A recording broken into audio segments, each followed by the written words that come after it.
Got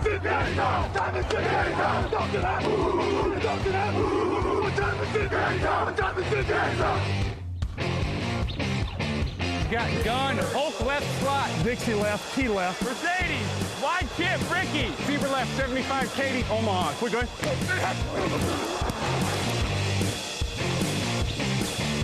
Last play of the game. Who's going to win it? Luck rolling out to the right. Dumps it up to Donnie Avery. Go ahead, goal line. Touchdown. Touchdown. Touchdown. Touchdown. Hello, bonjour et bienvenue à tous dans l'épisode numéro 446 du podcast Touchdown Actu. Alain Mattei, très heureux de vous retrouver pour la 9e preview de la saison NFL 2021. À mes côtés, Lucas Vola est là. Bonjour Lucas. Salut Alain, salut tout le monde. J'ai gardé mon téléphone pas loin parce que j'ai l'impression que toutes les 5 minutes, il se passe quelque chose d'incroyable en ce moment. Oui, il faut rester aux aguets. En effet, on a une saison NFL hors terrain assez agitée. On va revenir sur certaines choses en effet qui se sont passées. On va s'intéresser justement à un des favoris de la NFC, les Green Bay Packers. On vous expliquera un petit peu le process derrière ce débat au fur et à mesure qu'il avance parce qu'en effet, il a un peu bougé dans les dernières heures. L'affiche de la semaine entre les Rams et les Titans, les pronostics et puis comme d'habitude, les meilleures cotes avec notre partenaire Unibet. Et c'est parti sans plus tarder pour cette émission. Actu, analyse, résultat, toute l'actu de la NFL, c'est sur touchdownactu.com.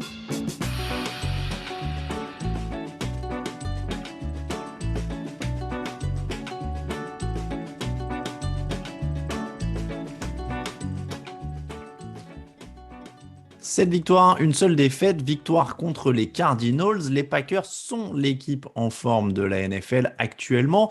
Ça, c'est ce que je me préparais à dire et à demander à Lucas si c'était la meilleure équipe de la ligue, etc. etc. Quand on a préparé tout ça au cours de la journée de mercredi. Évidemment, il s'est passé des choses entre-temps.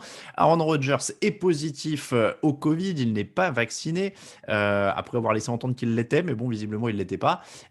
Donc, on a une équipe des Packers qui était en très bonne posture jusqu'à hier et qui se retrouve avec plus d'incertitude puisque Rodgers positif au Covid et non vacciné, ça veut dire 10 jours en fait de quarantaine. Je sais pas pourquoi je pensais que c'était 5, mais j'ai découvert ce matin que c'était 10 sur ESPN, donc 10 jours de quarantaine obligatoire. Puis les contrôles négatifs pour revenir, donc il va manquer minimum un match cette semaine contre les Chiefs et peut-être d'autres. Ça, ce sera vraiment, là on peut vraiment rien dire de plus que ça puisqu'on n'a vraiment aucune idée de combien de temps il va manquer. Lucas, on va essayer quand même de rester sur les Packers qui sont quand même toujours une très bonne équipe et on va essayer de voir un petit peu jusqu'où ils peuvent aller avec l'effectif. De toute façon, j'ai envie de te dire, Rodgers, c'est pas très important dans le débat parce qu'on sait ce qu'il vaut. Oui, c'est sûr que s'il y en a bien un qu'on connaît, c'est lui, et surtout que depuis après son premier match, on va dire, il est très bon. Donc voilà, maintenant, il va louper un match, peut-être deux. On va quand même observer parce qu'il y a quand même pas mal de joueurs qui ont dit qu'après le Covid, même après leur retour, ils ne sont pas tout à fait pareils. Donc il faudrait qu'ils reviennent à son niveau, mais sur la durée d'une saison, il reste encore beaucoup de matchs, il devrait. Donc c'est vrai que c'est peut-être l'inconnu, la moins inconnue de cette équipe en fait. Ouais, je pense que c'est un peu ça. Juste pour faire le point tout de suite sur le calendrier, ils jouent donc les Chiefs. Derrière, il y a Seattle, Minnesota, Los Angeles, donc les Rams de Los Angeles. En effet, si Rodgers en rate quelques-uns, ça pourrait leur jouer des tours sur notamment la course à la première place et à la semaine de repos. On va y venir un peu plus tard dans cette discussion, mais voilà. Après, justement, ils vont pas tarder à avoir leur semaine de repos, peut-être, non? Alors, la semaine de repos, elle est après les Rams, justement. Elle sera en semaine 13. Donc, il y a quand même 4 semaines à encaisser avant. Avant ça, encore une fois, ce qui est étonnant pour moi, c'est qu'ils sont les meilleurs de la NFC avec Rodgers sur les dernières semaines, mais sans avoir une grande attaque. 22e sur les yards, 16e sur les points. Aaron Rodgers est quand même 18e sur les yards à la passe. Il est derrière Teddy Bridgewater, Taylor Heinicke ou Mac Jones, pour vous situer. Donc, ce n'est pas une énorme saison pour lui. Je suppose que tu vois où je veux en venir. C'est que leur défense est discrète. Il n'y a pas de méga star, mais elle est quand même plutôt très bonne ces derniers temps. Oui, elle est plutôt très bonne. Et puis, c'était la grande... on parlait d'inconnu. C'était la grande inconnue parce qu'on sait que c'est plus ou moins à cause de ça qu'ils ont perdu l'année dernière. On avait beaucoup regardé, observé leur défense face aux Buccaneers et c'était un petit peu là que ça avait fait défaut. Donc, du coup, on observait vraiment ça parce que, comme tu le disais, en attaque, on savait ce que ça allait donner. Premier match face aux Saints, on n'était vraiment pas rassuré. Et puis, en fait, en fait, ça commence à être vraiment, vraiment solide. Et puis, comme tu le dis, c'est pas flashy, c'est pas les Rams, c'est pas une défense qui va être incroyable, mais il y a des bons joueurs. Il y a vraiment, c'est de plus en plus solide. Il y a de moins en moins de défauts ou d'endroits où on se dit ça, c'est très inquiétant.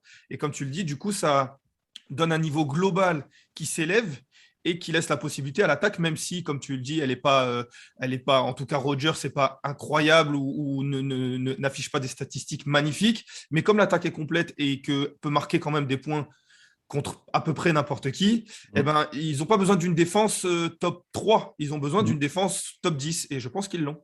Eh ben, ils l'ont statistiquement, en tout cas, ils sont 7e sur les yards encaissés, 9e sur les points, 8e sur les sacs, 7e sur les interceptions. Et ça Voilà. suffit, je pense que ça suffit pour être un favori net dans cette NFL, tout simplement. Après, ce qui est impressionnant, c'est que c'est malgré l'absence de Jair Alexander, malgré l'absence de Zadarius Smith. Et en fait, quand tu regardes l'effectif, il n'y a pas en fait de noms qui ressortent. Tu vois, bon, alors Kenny Clark, mais bon, Preston Smith aussi. Et derrière, des Devondre Campbell, Chandon Sullivan, Darnell Savage. Enfin, il n'y a pas, ou Adrian Amos, qui est un peu plus coté, mais il n'y a pas de joueurs très, très cotés en fait dans cette défense avec les absences qu'ils ont actuellement.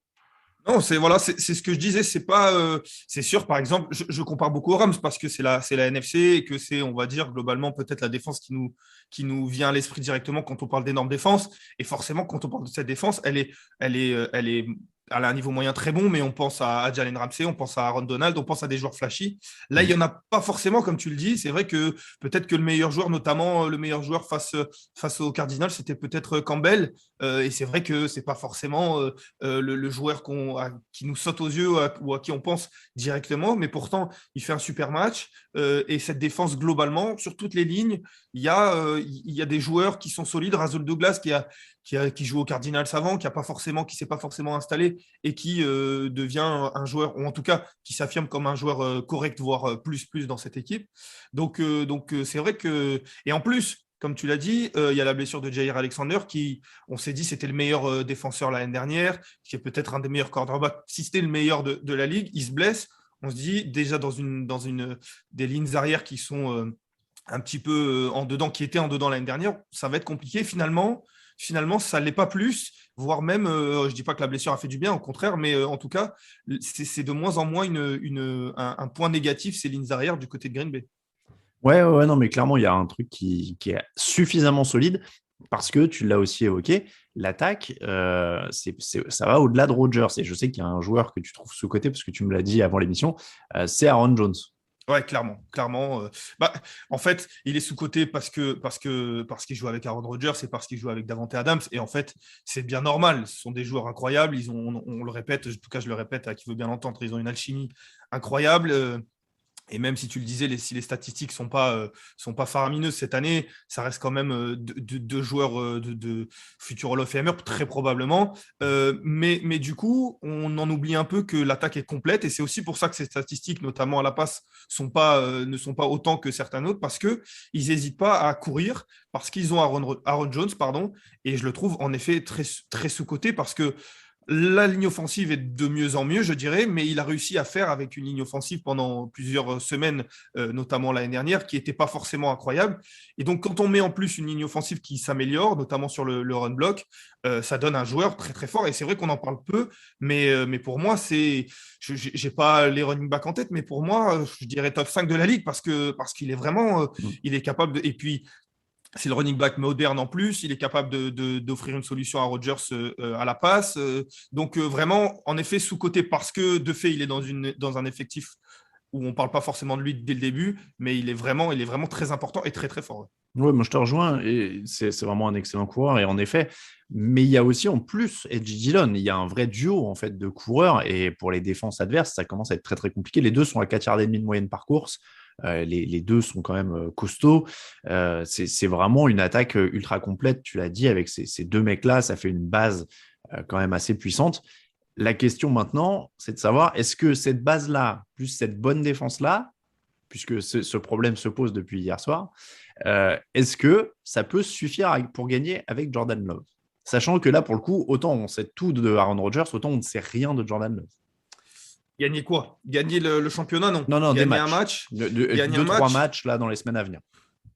Face aux Chiefs, par exemple, parce que c'est le prochain match, je ne suis pas sûr. Même si les Chiefs ne sont pas les Chiefs d'antan, on va dire. Je ne suis pas sûr. Maintenant, je ne me rappelle plus exactement du calendrier dont tu m'as parlé sur les prochaines semaines. Alors, je t'ai dit, je crois que derrière, c'était Vikings, Seahawks et Rams. Alors, dans l'autre ordre, pardon. Seahawks, Vikings, Rams. Eh ben, imaginons dans un football fiction que Aaron Rodgers soit absent sur les 4 prochains matchs. Je les pense capables de faire 2-2.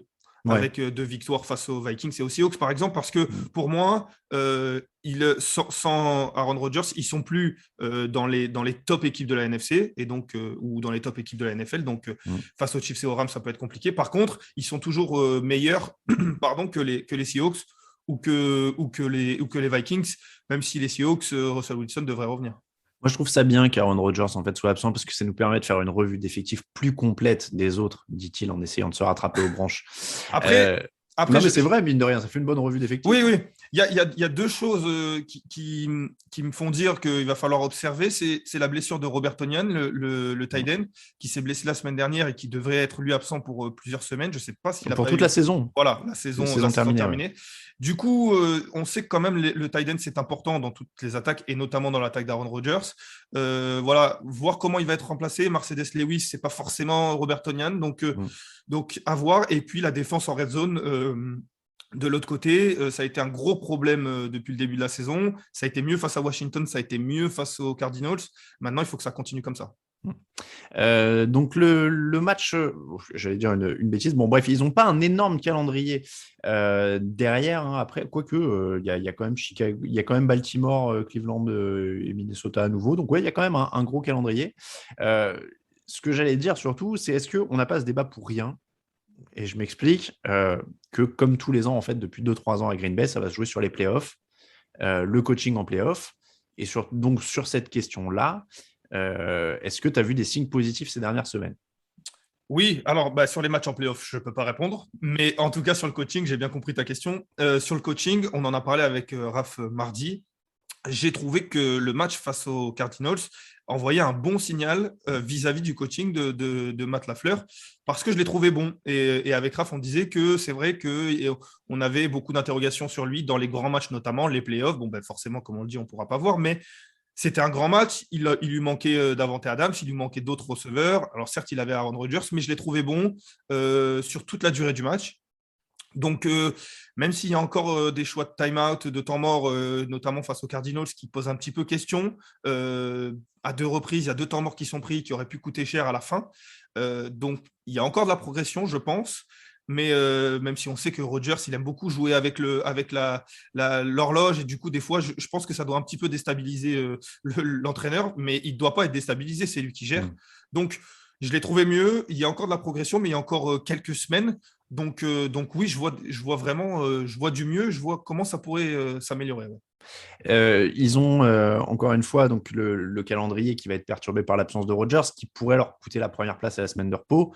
Ceci étant dit, encore une fois, on se place dans un scénario où Rodgers revient à son niveau habituel, etc. Donc, mettons, ils n'ont quand même pas la première place parce qu'ils ont lâché 1 ou 2 matchs. Est-ce qu'ils peuvent aller au bout? Je n'ai pas l'impression que ce soit la bonne question parce qu'on sait qu'ils peuvent. On l'a vu ces dernières années. La question, donc on va se mouiller un peu plus, c'est est-ce qu'ils vont aller au bout? Ouais, c'est pas évident. En effet, la première place dans une NFC où les top équipes sont vraiment très fortes, je pense que ça peut, le moindre faux pas peut leur coûter cher. Est-ce qu'ils vont aller au bout? J'ai du mal à me dire que ça fait 10 minutes qu'on parle d'eux et que pourra finalement te dire que non. Donc, et je suis pris par l'ambiance, mais ils ont l'expérience des playoffs aussi. Ça fait 2 finales consécutives qu'ils font. Certes, Tampa Bay vient de gagner, mais par rapport à une équipe comme les Rams qui n'est plus retournée dans un grand match depuis quelques années, les Cardinals, pareil. Est-ce qu'ils vont aller au bout? Oui, je vais dire oui. Et puis, de toute façon, tout le monde va oublier ça la semaine prochaine. Et puis, au pire, voilà, je vais dire oui. C'est la magie des médias au XXIe siècle. C'est qu'on Exactement. on peut dire ce qu'on veut. Je vais dire oui. En tout cas, il y a vraiment les armes pour aller au bout. Et il va falloir vraiment les regarder attentivement. Ouais. Ça me fait remarquer quand même que, tu sais, un peu tous les 2 ans, il y a le débat. Oui, est-ce qu'il faudrait changer les conférences parce que la NFC est nulle ou la AFC est nulle l'an dernier? Je me rappelle qu'il y avait un peu un mouvement, la NFC est nulle, etc. Cette année, aller chercher Rams, Packers, Buccaneers, Cardinals, etc.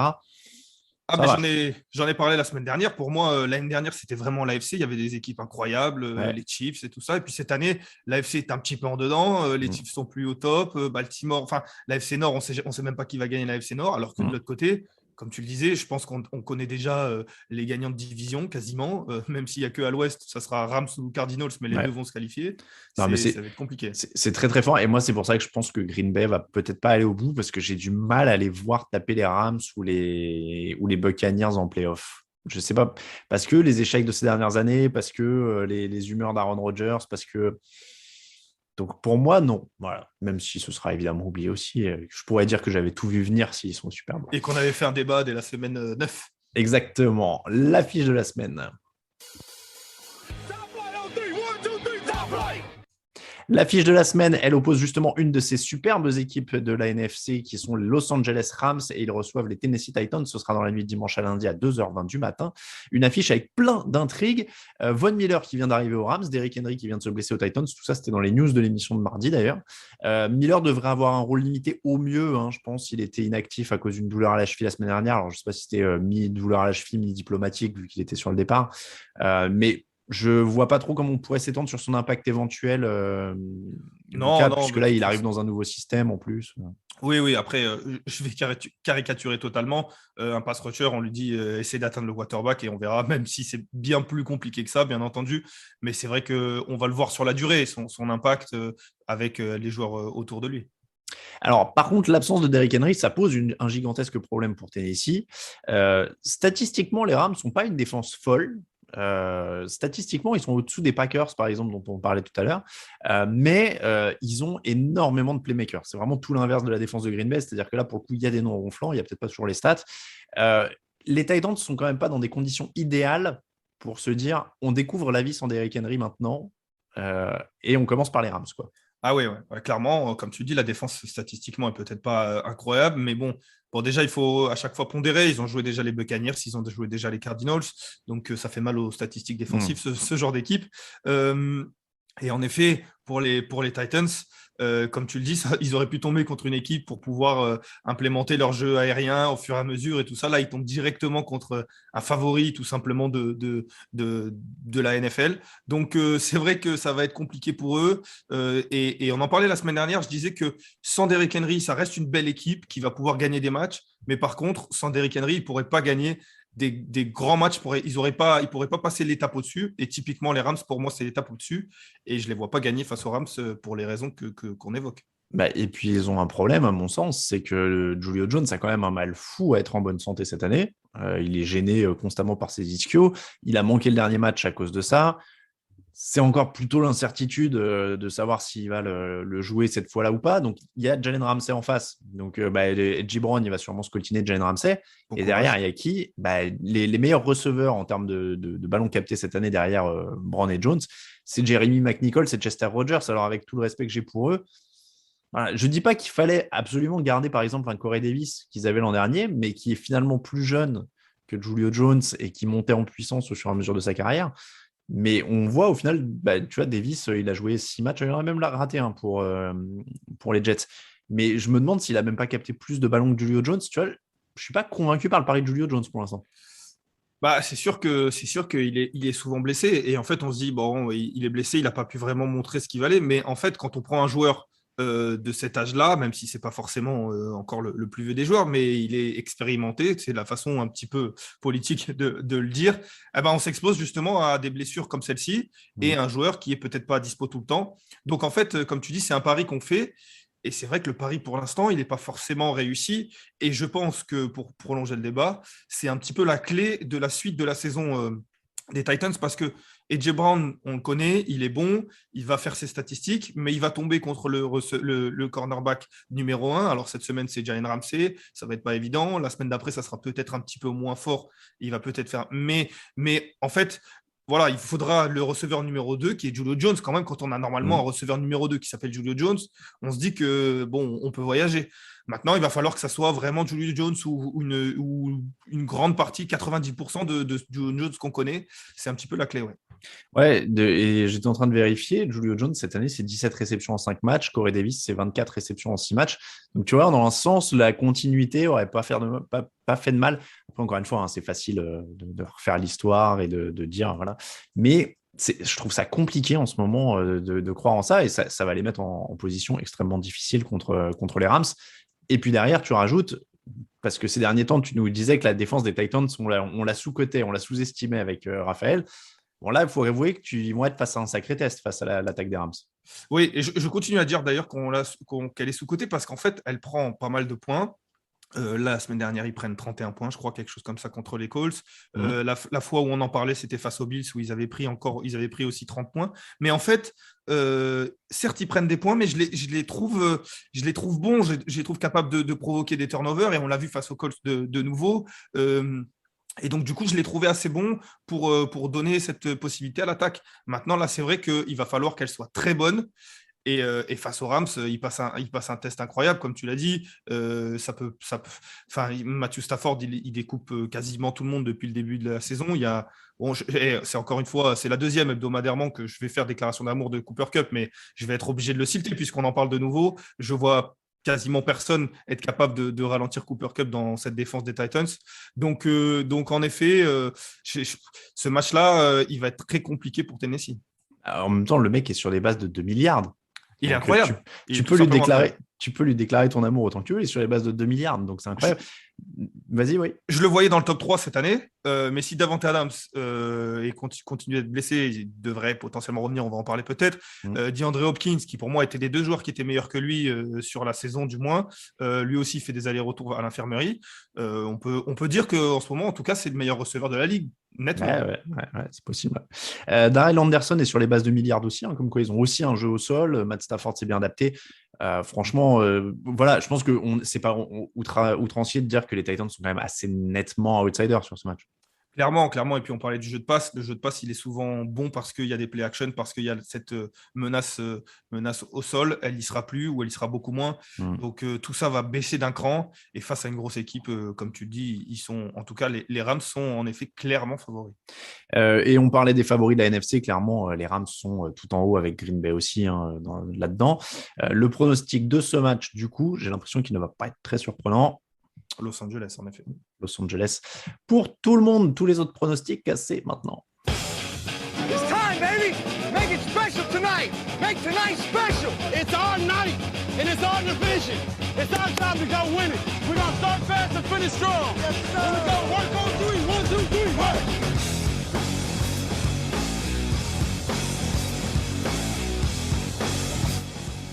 Les pronostics de la semaine 9 et on va commencer avec les résultats de la semaine 8 compilés par notre ami Camille dans un superbe fichier Excel tout plein de pourcentages et de tout ça. 8 points pour Raphaël, non pardon, pas pour Raphaël, 8 points pour toi Lucas, 8 points pour Greg, 8 points pour Raoul, 8 points pour moi la semaine dernière, 7 pour Raphaël et 6 pour Victor, toute petite semaine pour Victor.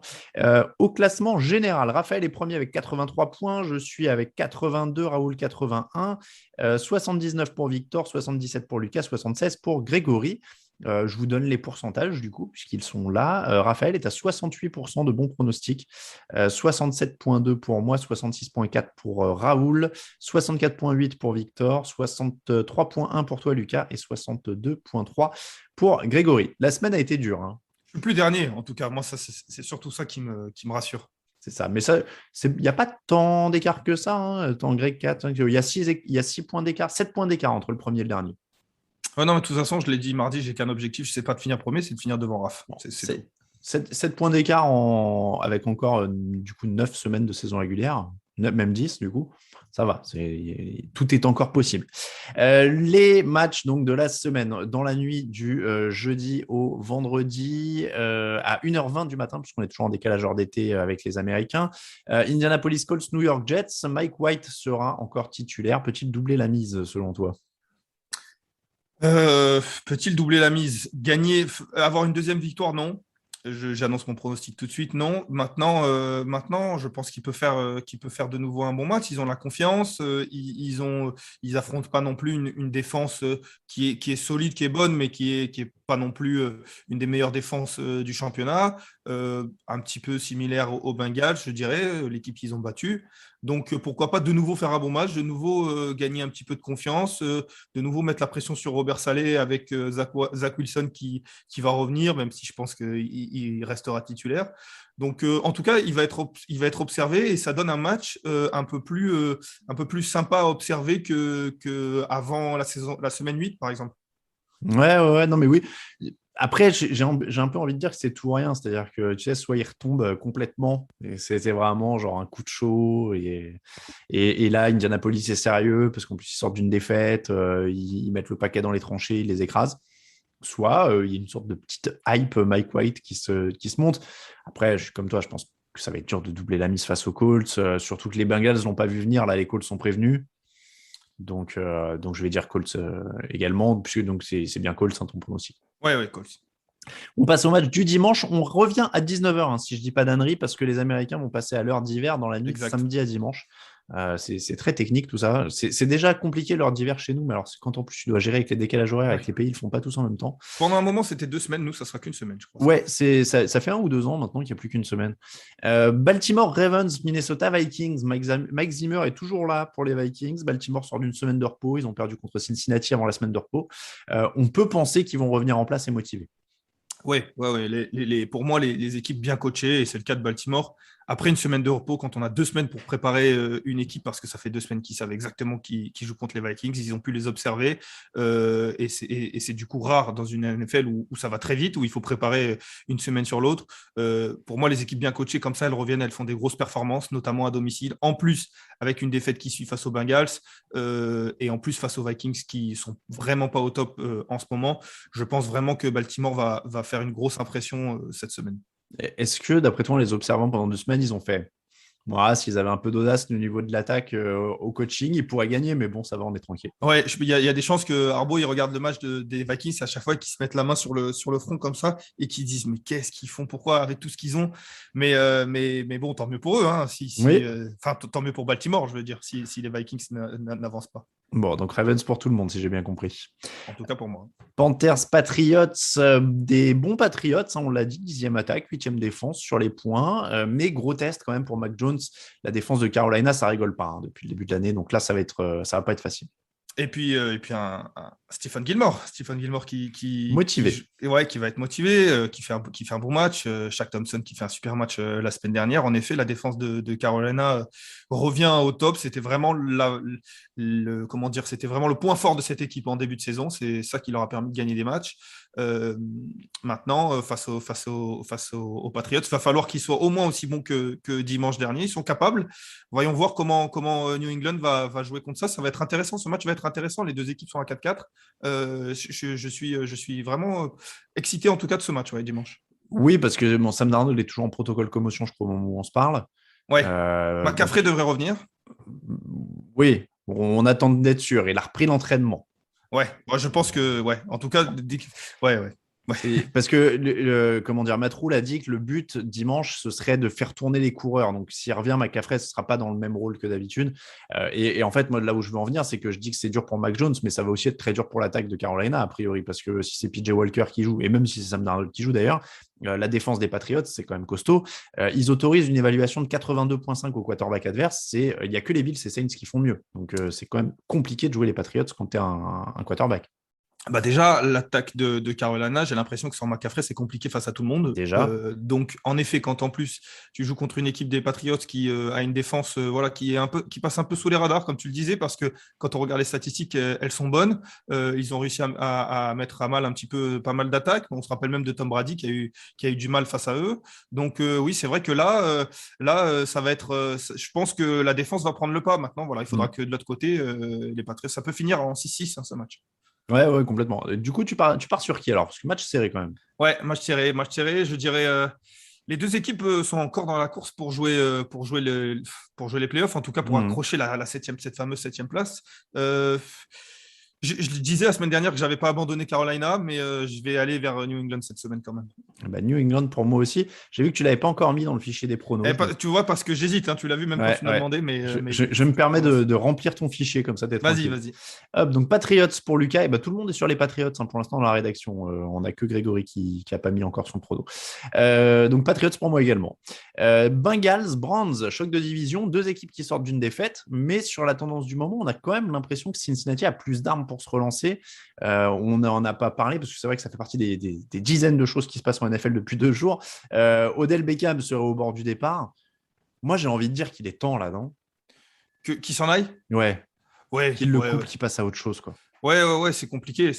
Il y a son père qui a mis une vidéo sur les réseaux sociaux de 11 minutes où on voit 11 minutes de Odell Beckham ouvert et Baker Mayfield qui lui passe pas le ballon. Alors après, je vais être totalement honnête avec vous. J'ai vu cette vidéo et je me disais, mais qu'est-ce qu'il fait ? Pourquoi ? Enfin, et puis, au fur et à mesure de regarder cette vidéo, je n'ai pas regardé les 11 minutes, bien entendu, mais je me disais, quand même, c'est vrai. Il y a quand même des moments où il est ouvert et c'est vrai que. Alors, je ne crois pas du tout au fait c'est fait exprès, qu'il est en embrouille avec Baker Mayfield ou quoi que ce soit, mais tout ça pour dire que il n'est pas cramé. Je ne pense pas qu'il soit cramé, Odell Beckham, et je pense qu'il peut faire du bien à une autre équipe. Maintenant, je pense qu'ils ont essayé de le trader, que personne n'en a voulu. Donc je ne sais pas. Mais en effet, c'est vrai que du côté des Browns, si on pense à eux exactement, voilà, comme tu dis, ne le faisons plus jouer. De toute façon, c'est quasiment un non-facteur dans cette attaque. Donc, passons à autre chose du côté des Browns. Ouais.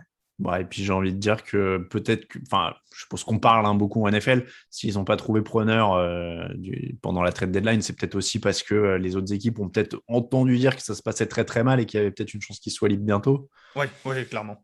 Donc voilà, mais ça, il est temps qu'il passe à autre chose. Ça a marchouillé, ça n'a même pas marché pendant la première année. Il a à peine milliard, bon voilà. Et oui, il est vraiment temps pour tout le monde que ça change, quoi.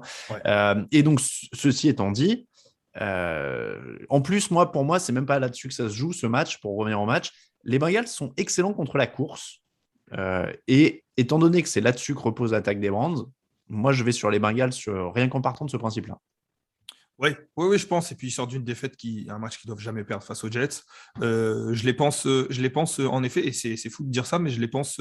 Enfin, c'est fou de dire ça, même si les Browns n'ont jamais été une top équipe ces dernières années, mais je les pense meilleurs que les Browns en termes global, en effet. Ils ont plus de certitude pour l'instant, on en a parlé. Les Browns en attaque, c'est compliqué. Donc clairement, je vois les Bengals. Puis, ils jouent à domicile, meilleur quarterback, meilleur receveur numéro 1. Tu vois, ça me choque pas, quoi. Donc les Bengals pour toi ? Ouais, les Bengals. Et ben les Bengals pour moi également. Cowboys, Broncos, on est toujours à 19h. Je vais juste te donner 2 stats. Comme ça résumera et tu vas savoir pour qui je parie. Les Broncos marquent un peu moins de 20 points par match. Les Cowboys marquent 32 points par match. Ça va être compliqué de suivre le rythme de Dak Prescott, en effet. Voilà. Teddy Bridgewater contre Dak Prescott et l'attaque des Cowboys. Même avec Cooper Rush, je m'en ferais même pas trop pour Dallas. Non, je pense. Après, est-ce que cette défense des Broncos est capable d'empêcher les Cowboys de marquer 32 points et de les ramener à une vingtaine ? Pourquoi pas, dur, mais c'est dur. Et puis on le disait mardi, les Broncos, ils battent les équipes qu'ils doivent battre et de l'autre côté, ils perdent contre les équipes contre qui ils doivent perdre. Donc pour moi, le pronostic est assez simple là, cette semaine. Allez, Cowboys pour tout le monde. Le suivant, Jaguars-Bills. Je te donne seulement 2 stats.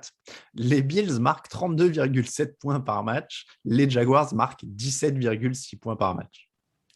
Mais là aussi, c'est vrai que, et à l'inverse, je disais que peut-être les Broncos s'y pourraient avec leur défense. Là, la défense des Jaguars, j'y crois pas du tout. Donc face à l'attaque des Bills, qui est pas forcément incroyable, mais qui s'en sort. Et puis en fait, on a vu la semaine dernière que même dans un match bourbier face aux Dolphins, qui ont pensé ils allaient exploser les Dolphins comme ils le font depuis 10 ans, j'ai l'impression. Et dans un match un petit peu bourbier, ils ont réussi à s'en sortir à l'expérience. Et en fait, je pense que c'est là où Buffalo s'est amélioré cette année, c'est qu'ils ont l'expérience et même dans un match où c'est un peu plus compliqué, ils trouvent des solutions. Donc déjà, je les vois exploser Jacksonville, mais même si par hasard le match était un peu accroché avec peut-être une perte de balles qu'ils ne devraient jamais faire ou quoi, je les vois quand même à l'expérience aller battre les Jaguars. Donc en fait, pour résumer, je ne vois pas comment les Jaguars peuvent battre les Bills. Non, c'est vraiment, pour le coup, là, probablement l'opposition la plus déséquilibrée de la semaine. Et je trouve que ça en dit beaucoup sur ce qu'on attend des Bills maintenant quand on dit qu'ils patinent un peu en attaque alors qu'ils sont à 32 points de moyenne. Quand même. Ouais. C'est devenu une très forte équipe. Donc les Bills pour tout le monde. Dolphins, Texans, un petit match de la loose. Tyrod Taylor pourrait revenir pour Houston. Ceci étant dit, Miami a mieux défendu. Ils se battent pour Brian Flores, on l'a dit mardi, et tu l'avais dit mardi, je crois. Et j'ai envie de dire que mine de rien, Tua Tagovailoa peut faire un gros match contre cette défense. Surtout maintenant qu'on ne va plus lui parler de Deshaun Watson. En tout cas, celui-là, il est très équilibré, le match. On parlait de match déséquilibré, celui-là est très équilibré. C'est deux des pires équipes de la ligue. J'ai vu qu'ils étaient ravis de la performance, en tout cas de l'évolution de Tua Tagovailoa du côté de Miami. C'est peut-être les seuls. Mais oui, ça va être intéressant. Je sais pas trop quoi dire. En effet, pour moi, ils se battent encore pour Brian Flores. Voilà, le match de la semaine dernière m'a donné cette image-là qu'ils n'ont pas abandonné leur coach. C'est déjà un bon signe. Maintenant, c'est Miami qui est à domicile, je crois, c'est ça. Donc, oui. Donc en effet, je vois plutôt Miami, mais dans un match, je ne suis pas sûr de me battre pour avoir le résumé de ce match-là dimanche, Alain. C'est possible. C'est possible. Non, après, moi, je pense que Miami a quand même une marge sur celui-là. Et je dis absolument pas ça parce que Tua Tagovailoa est dans mon équipe fantasy cette semaine parce que Tom Brady est au repos. Donc j'ai réussi. Il n'y avait plus que ça là. J'avais plus de quarterback dans l'effectif. J'ai dû jongler avec les blessures ces dernières semaines. Bref, une catastrophe. Mais c'est la prophétie. Je l'ai dit. D'ailleurs, on a un groupe WhatsApp de la fantasy en question. J'ai dit, ça fait 18 mois qu'on dit que je suis un hater de Tua Tagovailoa. La prophétie, c'est qu'il sauve ma fantaisie, là. On y est. Donc, je parie Miami. T'as mis Miami aussi, du coup, hein, c'est ça? J'ai mis Miami, ouais, je pense. Ça marche. Les Saints contre les Falcons, rivalité de division. Jameis Winston blessé, Michael Thomas blessé jusqu'à la fin de la saison. Ça aussi, d'ailleurs, ça aurait été une grosse news si on n'avait pas eu 50 autres ces 2 derniers jours. Donc, Michael Thomas ne reviendra pas, il l'a annoncé. Taysom Hill est sur le retour. Il a repris l'entraînement. Donc, Taysom Hill ou Trevor Siemian. Comme je le disais, je pense que ce sera un petit peu des deux. Voilà. On a vu la semaine dernière que Taysom Hill n'était pas l'année dernière, que Taysom Hill n'était pas forcément capable de mener une attaque NFL sur toute la durée d'un match. Siemian n'est pas forcément plus, mais il apporte un petit peu plus de garantie de game manager. Et typiquement, comme je le disais mardi, je pense que les Saints peuvent s'en sortir sur des matchs comme ça, même sans Jameis Winston, parce qu'ils ont tout le reste. Atlanta, face aux Panthers la semaine dernière, m'a beaucoup inquiété, même si on n'attendait pas grand-chose d'eux, mais c'est très compliqué. Une fois que Kyle Pitts est bien défendu, ce que New Orleans va être capable de faire, peut-être qu'ils mettront même Marshon Lattimore dessus, je ne sais pas. Ils s'enchaînent des semaines incroyables, Lattimore, depuis quelques semaines, mais ouais, tout ça pour dire que New Orleans est largement favori et je pense que ça ne sera pas forcément un match serré. J'irai pas jusqu'à largement, mais favori quand même, ouais, ça c'est sûr. Franchement, Atlanta, c'est dur à regarder. Ouais, non, c'est vrai que c'est pas dingue. Non, mais les Saints sur la foi de la défense, hein, clairement aussi. Les Giants contre les Raiders. Alors, ça, c'est pareil, c'est de l'actu qui a évolué quand même. Et alors, pour le coup, on est sur du quand même très tragique, puisque Henry Ruggs a été coupé, mais c'est vraiment, vraiment secondaire maintenant. Henry Ruggs qui est en prison. Pour ceux qui n'ont pas suivi, peut-être, qui n'étaient pas sur le site, parce que c'est allé très, très vite. L'accident a eu lieu mardi soir. Il a été coupé mercredi matin et on a appris mercredi dans la journée, donc il roulait à 250 km/h avant de percuter une voiture par l'arrière. La voiture a pris feu. L'occupante de la voiture est décédée. Je crois que la compagne d'Henry Ruggs a été blessée aussi. Elle était sur son siège passager, si j'ai bien compris. En tout cas, le fait est que lui est en prison. Il risque 2 à 20 ans de prison. Donc voilà, les Raiders, une nouvelle fois, secoués. Et là, pour le coup, c'est quand même beaucoup plus tragique que ce qui est arrivé à John Gruden. Ceci étant dit, ils doivent continuer à jouer, on doit continuer à parler de football malgré ça. Donc après, parce que je suppose, Lucas, on ne va pas analyser grand-chose sur ce qui s'est passé, je donne les faits. Ouais, non, de toute façon, on peut rien analyser. Donc on va se reconcentrer sur le football. D'un point de vue football, c'est évidemment dur pour l'attaque des Raiders. Parce qu'ils perdent un receveur qui était productif quand même cette année et qui était un de leurs receveurs d'avenir. Il n'a que 22 ou 23 ans, je ne voudrais plus dire de bêtises, mais c'est un très jeune joueur. Est-ce qu'ils peuvent quand même s'en sortir face à des Giants qui, en l'occurrence, eux sont frappés par le Covid? Là aussi, c'est une des grosses actus. Ils ont 13 joueurs positifs, dont Saquon Barkley. Et quand je parlais de jongler avec les blessures dans ma fantasy, un petit coucou à Saquon, qui m'a beaucoup gâté cette année. Donc voilà, mais donc j'ai l'impression quand même que les Raiders gardent la main dans ce match malgré tous les événements tragiques. Après, la psychologie de comptoir, c'est autre chose. Vont-ils être dans le bon état d'esprit, etc. Mais sur le jeu, ils ont l'air d'être au-dessus. Oui, sur le jeu, voilà, exactement. Sur le jeu, ils sont au-dessus. On avait vu qu'il y avait un coup dur avec John Gruden au niveau de l'équipe et que ça les avait rassemblés et qu'ils avaient bien évolué après. Et depuis l'arrivée du nouveau coach, en tout cas du coach intérimaire, ils sont à 2-0, je crois, ou quelque chose comme ça. En tout cas, Ouais. ils sont invaincus. Est-ce que ce nouvel événement va les rassembler aussi de nouveau? Je ne sais pas, on le verra. Mais en tout cas, à proprement parler sur le jeu, c'est un coup dur parce que c'était l'un des meilleurs receveurs. Maintenant, cette année, j'ai eu l'impression que Carr, il arrivait à faire sortir des receveurs, il arrivait à distribuer. Un petit peu plus qu'à l'accoutumée. Il arrivait à vraiment avoir une multitude de cibles. Il en perd une des plus grosses, peut-être sa plus importante ou sa deuxième après Waller. Mais sur un match face aux Giants, je ne suis pas sûr que ça soit très préjudiciable. Pour la suite, peut-être un peu plus. Mais en tout cas, oui, face aux Giants qui ont énormément de blessés, comme tu l'as dit, à Saquon Barkley, il y a le Covid. Je crois que Sterling Shepard est sorti blessé la semaine dernière. Je ne sais pas s'il jouera. Ils ont un autre, je crois que c'était Golladay qui, je crois, qui s'est blessé aussi ou qui, en tout cas, il y a énormément de blessés, notamment sur cette attaque. Je ne veux pas dire de bêtises, et il y a beaucoup de Covid. Ça va être compliqué pour New York, cette semaine. Oui, et puis on ne sait pas combien de joueurs vont être contrôlés positifs entre le moment où on enregistre et le moment où ils vont jouer. Oui, c'est surtout ça, Parce que entre là, ceux qui sont vaccinés et ceux qui ne le sont pas aussi. C'est ça, ça peut aller vite. Donc franchement, c'est un match qui est quand même très, très particulier. Et puis, tu l'as dit, ils ont gagné déjà sans Darren Waller un match. Donc, est-ce que là, ils peuvent gagner sans André Roy? Ça me paraît quand même tout à fait faisable. Hunter Renfrow va se gaver de ballons, a priori. Ça, c'est quand même très, très possible. Donc, je vais aller sur les Raiders. Tu m'as dit que tu allais sur les Raiders, du coup? Oui, exactement. Eagles-Chargers, on passe sur les matchs de 22h. Est-ce que c'est le match du rebond pour les Chargers? Parce que ça fait 2 défaites de suite, mine de rien. Ils ont de quoi déborder Philadelphie, mais c'est un match un peu piège quand même, non? Oui, ça peut être piège. Alors moi, je vois les Chargers, comme tu l'as dit, pour le rebond, parce qu'ils ont une équipe quand même meilleure que Philadelphia. Après, j'ai l'impression que face aux Eagles, il faut prendre le score d'entrée et mettre la pression de suite.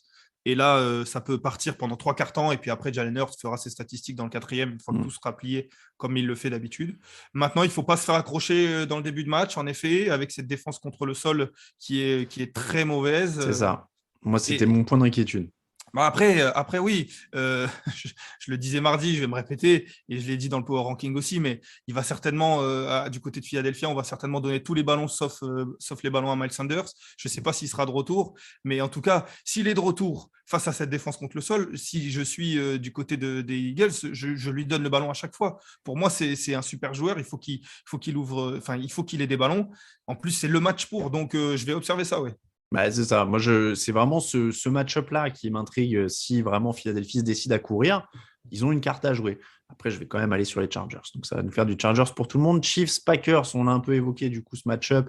Des Chiefs qui perdent beaucoup de ballons, qui n'ont pas beaucoup de défense, mais face à des Packers avec Jordan Love. Donc, la question, elle se résume à ça. Est-ce qu'on croit aux Packers sans Jordan Love? Moi, je vais te dire clairement, sans l'avoir vu jouer, forcément, je vais parier sur les Chiefs. Pareil. Les Chiefs, à chaque fois, on se dit ils vont pas perdre des ballons comme ça toutes les semaines. Alors, pour l'instant, ils le font. Je me dis qu'il y a bien un match où ils vont faire un bon match en attaque quand même. Oui, puis là, c'est l'occasion quand même. Ils ont de la chance. Hein. Ah ouais, je l'ai dit dans notre Slack tous ensemble, ils ont vraiment de la chance parce je crois qu'ils jouent les Cardinals la semaine prochaine et je crois qu'ils jouent une autre équipe. Et je me suis dit, avec tout le monde, ça pouvait faire 0-3 pour les Chiefs. Donc, alors, pour te dire, hein, ils jouent les Packers cette semaine, donc Aaron Rodgers Covid. Ils jouent les Raiders la semaine prochaine. Donc, les Raiders qui ont perdu Henry Ruggs. Et derrière, Cowboys, Broncos, Raiders, Chargers, Steelers, Bengals, Broncos. Bon. Mais oui, ils ont du bol. Hein. Ils ont du bol. Ils peuvent rester dans la course au playoff avec un joli coup de pouce du destin là, sur cette semaine. Les 49ers contre les Cardinals, rivalité de division, c'est jamais facile. Les Cardinals qui devraient avoir Kyler Murray, mais je sens, tu sais, un peu ces semaines un peu retors où on lui dit non, il va bien, il n'a pas besoin de s'entraîner. Là, il ne s'est pas entraîné mercredi, mais c'est pas grave, il va bien. Je suis. La Dak Prescott. Il s'était blessé au mollet, mais il y a une semaine de repos. Non, ça devrait aller. Voilà. Et puis, en fait, par précaution, on va le mettre quand même sur le banc. Ouais, celle-là, elle m'inquiète un peu. Je ne mettrais pas de l'argent dessus, tu vois. Ouais, et ben moi, je crois que, je ne sais pas si tu as les pronostics devant les yeux, mais je crois que je l'ai laissé blanc aussi parce que. Tu as laissé blanc, ouais. Parce que j'ai cette théorie sur les matchs de la NFC West, je le répète depuis le début de la saison, mais pour moi, c'est des matchs hors NFL. C'est des matchs qui sont à part. Et puis, il n'y a qu'à voir leur match aller. Ils ont déjà joué une fois. Je crois que c'était 17-10. Ça doit être un des seuls matchs où les Cardinals ont marqué moins de 20 points. Donc, je pense que ça ne va pas être facile pour Arizona, en tout cas. Ouais, je sais pas quoi parier parce que j'ai peur que Kyler Murray soit pas là et qu'on m'ait menti. Euh, Tu En l'as tout dit, cas, moi, je vais ils ont tenter le coup, gagné. je vais mettre les 49ers. Ah, et tu tentes les Niners, d'accord. Ils ont gagné 17-10 en effet à l'aller, les Cardinals. T'es pas le seul, hein. Victor et Raphaël jouent les 49ers aussi. Moi, je vais rester sur les Cardinals, mais j'ai vraiment peur de ce match. Les Rams contre les Titans, on l'a dit tous les deux, les Rams. Et on termine avec le match dans la nuit de lundi à mardi, pardon, à 2h15 du matin. Justin Fields contre TJ Watt et la défense des Steelers. C'est donc un Steelers-Bears. Ça sent le match à pas beaucoup de points. Ça fait le match à pas beaucoup de points. Je suis toujours impressionné du nombre de matchs que Chicago arrive à avoir en prime time. C'est vrai. C'est... Grosse ville. Ouais, grosse ville, beaucoup de supporters. Je le comprends, hein, il y a des explications, mais c'est vrai que quand on voit le niveau de cette équipe, du coup, ça donne des matchs qui, en plus, face aux Steelers, qui ne sont pas forcément l'équipe la plus excitante. On ne va pas se régaler sur ce Monday Night. En tout cas, il n'y aura peut-être pas beaucoup de points. Mais je pense que typiquement, Pittsburgh va pouvoir s'en sortir comme la semaine dernière avec une grosse défense, avec un petit peu plus de talent, un petit peu plus d'expérience en attaque que Chicago. Et du coup, je vois les Steelers l'emporter. Oui, moi je pense aussi rien que sur la foi de la défense qui va complètement bloquer, cette équipe de Chicago. Donc, et on a vu qu'ils arrivent à mettre les points qu'il faut. Ils l'ont fait contre Cleveland. Là, je vois pas de raison qu'ils le fassent pas contre Chicago. On passe aux cotes. Les cotes de la semaine chez notre partenaire Unibet. Je suis en train de réaliser parce que je vous donne les coulisses, on enregistre une vidéo qui est publiée tous les vendredis, mais qui nécessite un peu de montage avec les meilleures cotes Unibet sur les réseaux sociaux. Et forcément, cette vidéo, elle a été enregistrée avant que Aaron Rodgers ait le Covid. Et donc, la cote de la vidéo, elle a changé depuis. Et ils me mettent dans la panade. Donc voilà, mes excuses d'avance si vous tombez sur une vidéo où la cote est un peu faussée sur les Packers, parce qu'elle a été enregistrée juste avant l'annonce. Les cotes de la semaine, donc chez Unibet. Alors, il y a des favoris assez clairs sur les matchs chez Unibet cette semaine. Est-ce que tu vois un outsider qui pourrait te tenter ou est-ce qu'on prend des gros favoris ? Non, je regardais, je vois pas de toute façon, quand on suit les pronos qu'on vient de donner, il n'y a pas grand monde d'outsiders qu'on a donné. Peut-être les seuls outsiders, entre guillemets, qu'on a donné, c'est les 49ers. Et en fait, quand tu regardes les cotes, elles sont relativement équilibrées avec 1,84, 1,80. Donc, en fait, c'est bien. Encore une fois, moi, quand je vois ça, c'est que je me dis que même les bookmakers, ils ne savent pas qui va gagner. Ouais. Moi, j'ai dit, je ne mettrai pas d'argent sur celui-là. Honnêtement, la première que je vois, c'est les Bengals à 1,65. C'est pas un favori du coup, mais c'est pas un outsider, mais c'est un favori haut, quoi. Exactement. Et en fait, après, une fois que j'ai vu ça, pour moi, il y a trois cotes qui sont à peu près à 1,65 qui donneraient quelque chose à 4. En fait, en effet, les Bengals à 1,60 et je te donne les deux autres et puis après, tu vois ce que. Mais pour moi, c'est la même chose avec les Raiders et c'est la même chose avec les Chargers qui jouent les deux à l'extérieur et qui ont une cote de 1,60 et des brouettes à chaque fois. Dans une semaine où il n'y a pas vraiment d'outsider à jouer pour l'instant, je me baserai sur ces trois-là, ou en tout cas un des trois. Non, mais les trois, ça me va. Pour un combiné à 3, écoute, c'est du favori solide. Bengals 1,65, Raiders 1,61 et Chargers 1,67. Ça doit faire un peu plus de 4, je crois, quelque chose comme ça. Ça fait 4,44. Donc ça fait 5 euros misés, 22 euros. Oups pardon, j'ai dérapé. 22,18 € de gain sur 5 euros misés. Si vous mettez 10 euros, par exemple, ça fait 44,36 €. Évidemment, c'est des codes que vous pouvez jouer séparément. Hein. Donc Bengals 1,65, Chargers 1,67 et Raiders 1,61. Et je regarde, alors du coup, pour le YOLO, il y a de la matière. Ouais, ah oui, il y a de la matière, c'est sûr, mais c'est à chaque fois YOLO. C'est YOLO. Après, moi, je rajouterais à la limite, tu vois. Non, tu vois, je mettrais les Panthers, par exemple. Ils ont une chance contre les. Oui, clairement, ils ont une chance. Et puis, ça peut être le match New England depuis 2 ans. Ils ont des matchs, des fois, où ils ne sont pas dedans. Donc, ça peut être, oui, clairement. Ils sont à 2,39. Est-ce que les Texans, par exemple, à 3-2 contre les 3-0-2 contre les Dolphins ? Oui, aussi parce que Miami, j'ai aucune confiance aux Dolphins. Voilà. Et puis, est-ce qu'on est foufou et qu'on met, par exemple, les Packers, la première de Jordan Love, ça, ce serait YOLO, tu vois. Il est à 3,30. Ça me paraît dur, quoi. C'est pas évident. C'est pas évident. Ça me paraît dur. Non, mais sinon, les Cardinals à 1,80. Les Cardinals, c'est 1,80, oui. Allez, on a fait des YOLO plus dingues, hein, parce que là, on est à 10 € misés, 604 € de gain.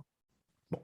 Avec Cardinals 1,80, Houston 3,02, Carolina 2,39, Raiders 1,61, Chargers 1,67, Bengals 1,65. Franchement, celui-là. Finalement, c'est pas un YOLO si YOLO que ça. Hein. Il n'est pas si YOLO que ça. Attends, tu sais quoi? Je vais retirer Houston et je vais essayer de faire un combiné à 6, mais pour une fois en me disant qu'il pourrait passer. Donc, Bengals 1,65, Chargers 1,67, Raiders 1,61, ça peut passer. Panthers 2,39, ça peut passer. Cardinals 1,80, ça peut passer. Je vais retirer les Panthers parce qu'on croit plus aux Patriots et ils sont à 1,47, donc ça se met dans un combiné. Et on essaie de faire un combiné de 6 qui pourrait passer avec des cotes un peu hautes. Bon, les Rams 1,24, c'est peut-être un peu léger. Est-ce qu'on va avoir un poil plus haut? Les Ravens 1,34 contre les Vikings. Ouais. Et donc là, on est sur un combiné de 6. Si tu mets 10 €, ça fait 164 €. C'est un combiné sage, mais ça fait une cote à 15,73 quand même. Donc, ça se joue. C'est avec les petits ruisseaux qu'on fait les grandes rivières. Voilà. C'est le proverbe de... Je vais mettre des proverbes de la semaine maintenant. J'ai déjà cité Raffarin dans un article la semaine dernière, donc je crois que c'est resté en fait. C'est l'influence. Voilà donc pour les. Bon là on est petit sur l'immobilier hein, cette semaine. Je vous cache pas qu'on va pas vous faire la conversion parce qu'on a été plus raisonnable même sur le YOLO. C'est comme ça que se termine l'épisode 446 du podcast Touchdown Actu. On remercie tous ceux qui nous écoutent, on remercie tous ceux qui nous soutiennent sur Tipeee. N'hésitez pas à aller jeter un œil. Il y a les sous-verts du mois de novembre qui sont arrivés. Et puis pour nous suivre sur les réseaux sociaux, Twitter @TDActu, Facebook @TDActu, Instagram @TouchdownActu en entier, @Elvola pour Lucas sur Twitter. Oui, c'est ça. C'était il y a 2 jours, c'est plus facile. Hein. Exactement. @Alain Mattei.